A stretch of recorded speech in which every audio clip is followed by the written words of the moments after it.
I'm Andrew, and I sing in the band Once Upon a Time. Alright, so since most of our fans don't actually really know your band, tell us where you got the name from first. The name is kind of based upon the idea of, doing what you want with your life and kind of living your dreams and creating your own fairy tale. So that's how we got the name Once Upon a Time. Alright, and since you're a newer band, tell us how the band got started. I actually met Jamie, our guitarist, through musical theater in high school. We did a show called Honk. It's basically the ugly duckling story, and I was the ugly duckling, and Jamie played a bullfrog, and that's how Jamie and I became friends. And Mark and Keaton went to my school, and Brian and Nate went to Jamie's school, and the pieces just kind of fell into place from there. So. Awesome. Alright, so you guys just released your debut EP. Right. I'm not really sure what you're calling it. It's called Open Your Eyes. Okay. So. Well, no, I meant EP or album. You can call it whatever you want. Yeah, I mean, whatever you prefer. Well, yeah, called Open Your Eyes. So tell us about how that all, the writing process on that. Right. Actually, the whole Once Upon a Time kind of started as a solo project. I initially wrote all the music.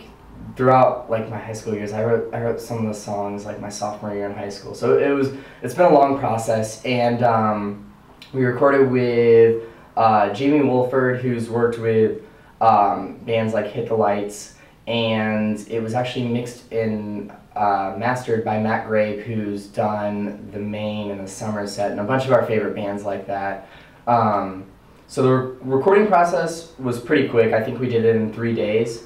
The mixing and mastering process took a little longer. It took a little over a year, actually. So it was really nice to get the album out. It was good to see the work finally done. So awesome. So how has the fan response been to the album so far? It's been good. It's been really good. Our friends are all joking with us that it's about time we finally released it. I mean, we're still surprised that we have fans. If that makes sense, but it's been surreal for us, the whole experience, and we read all the reviews on iTunes and everything like that, so it's been good so far. We've really enjoyed it. What songs had the best response so far? I think What Am I Looking For probably is our most popular. We have that for free download on our Facebook page, so if you're watching, facebook.com/IamOnceUponATime, you can download that for free. I think that's the fan favorite so far, I would say. What would your favorite be?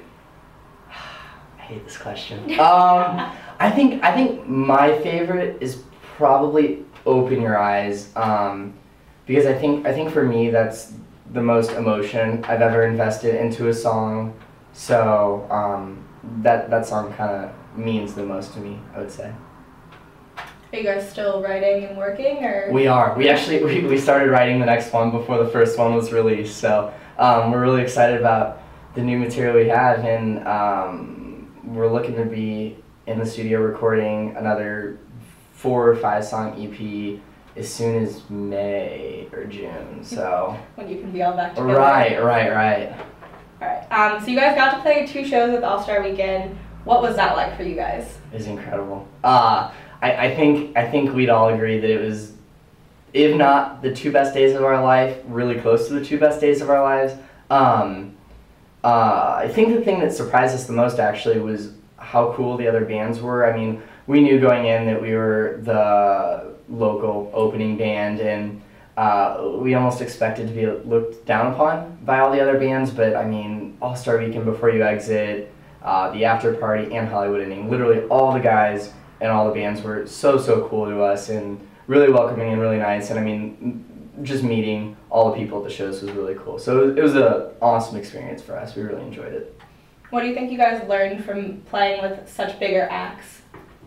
I think they taught us a lot about behind the scenes on tour, because we've never really had a tour experience before. So it was the closest thing that we've ever had to tour, and I think it was just fun for us to see how much they enjoyed themselves and how how not serious they. I mean, they're really serious about their music, but they're like not serious about like themselves. And I think that's why they were so cool with us, and like we fit right in because I think that's how we are as a band.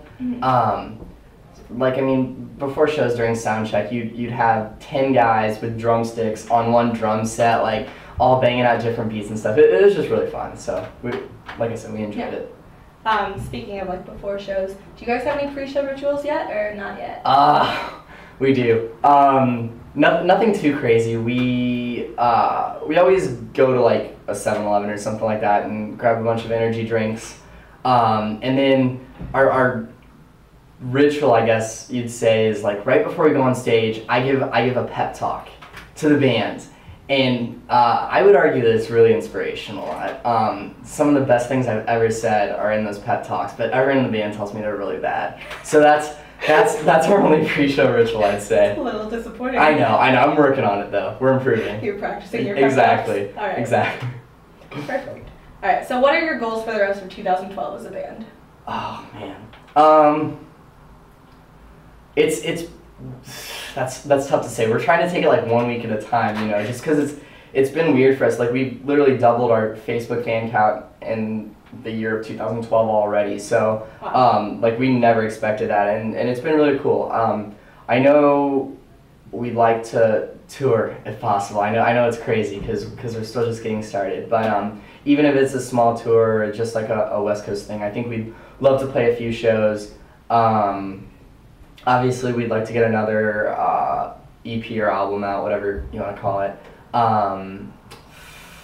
And I think continue growing and, you know, getting to know each other. We talk about it all the time, how like we were all friends before we started the band, but through the whole band process, we've like truly become best friends. I know that sounds really cliche, but like we've really gotten to know each other well, and it's been a lot of fun. If you guys could tour with like any band, what is your dream tour? We'd all have different answers. Well, okay, yours since you're here. Me personally. My favorite band's the Somerset, and they're also from Phoenix, so I'd love to tour with the Somerset. I would also put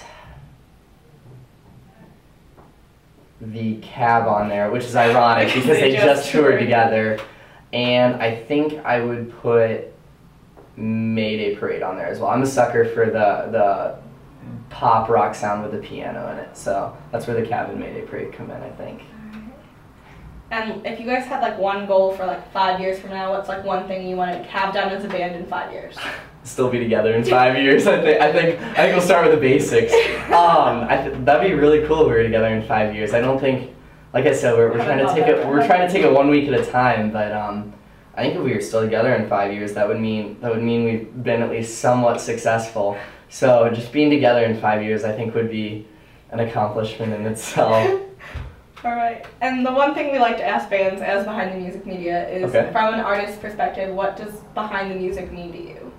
Behind the Music, I think there's a lot of meaning to the music that you're hearing, and it's awesome to, you know, create your own meaning behind it. I think every listener interprets a song in a different way and kind of applies it to their own life, which I guess that's what Behind the Music means to me.